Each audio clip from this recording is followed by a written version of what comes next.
पूरा लोकल। కేసీఆర్ గారి మీద ఈగ వాలితే కూడా ఊరుకోము. రేవంత్ రెడ్డి గారు ఆనాడే మీరు గన్ను పట్టుకొని ఉద్యమకారుల మీదకి పోతే మిమ్మల్ని చుక్కలు చూపించినాం. భయపడి తెలంగాణలో తిరగలేక మీరు గన్ను పట్టుకొని ఆనాడు తిరిగిండ్రు. ఇదే బీజేపీ నాయకులు తెలంగాణ రాష్ట్ర సాధనలో వెనక ఉంటే ఆనాడు ఎండల లక్ష్మీనారాయణ లాంటి వాళ్ళు ఒకరో ఇద్దరో ముందుకొచ్చి రాజీనామా చేస్తే ఇదే తెలంగాణ జాగృతి గల్లీ గల్లీ తిరిగి నిజామాబాద్లో తెలంగాణ వాదాన్ని నిలబెట్టుకున్న విషయాన్ని కూడా గుర్తు చేస్తున్నాం.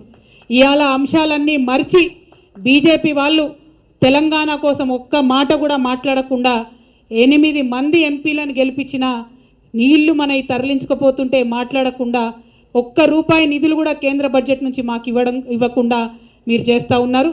ఖచ్చితంగా బీజేపీ వాళ్ళు ఒకవేళ బీసీ బిల్లు మీద మీరు ముందడుగేయపోయినా గోదావరి జలాలలో మన వాటాను కాపాడకపోయినా మళ్ళీ తెలంగాణ జాగృతి పవర్ ఏందో ఖచ్చితంగా చూపిస్తాం అని చెప్పి ఈ సందర్భంగా తెలియజేస్తూ మరి ఇన్ని రోజులు